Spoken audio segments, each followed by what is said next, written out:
The Kurdish Mailman of Green Lanes, long before Green Lanes became a bustling strip of kebab shops, bakeries, and late-night markets. People whispered about a man who walked its streets long after the shops closed.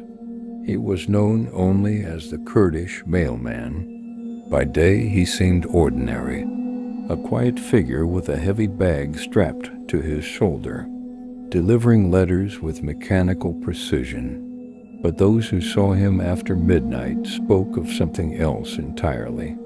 His steps echoed louder than they should on empty pavements. Dogs refused to bark when he passed, only whining and hiding under tables. His eyes, people said, glowed faintly green under the streetlights. One winter evening, a shopkeeper named Yusuf stayed late, closing up his grocery near the old bridge. He swore he heard the squeak of boots and turned to see the mailman at the far end of the street. No postbag, no letters, just a shadow dragging behind him, moving in the opposite direction. Yusuf froze.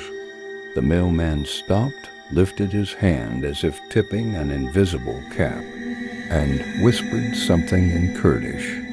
Yusuf didn't understand the words, but the sound made his skin crawl. The next morning, Yusuf's shop was fine, but every letter in his house bills, cards, even old unopened envelopes was burned to ash. Over time, more stories surfaced. Families said letters went missing, only to reappear days later, written in languages no one recognized.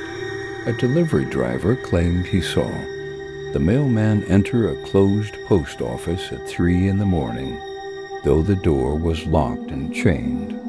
A boy once followed him out of curiosity, but when he returned, his hair had turned gray overnight.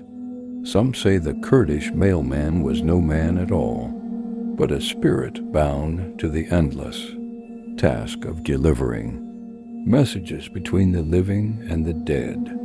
Others insist he was cursed, wandering green lanes until he delivers the one letter he can never find. So if you're walking green lanes past midnight and hear the faint shuffle of boots behind you, don't turn around, because if you meet the Kurdish mailman's eyes, you may find a letter in your pocket the next morning addressed not to you, but to the grave you'll one day lie in.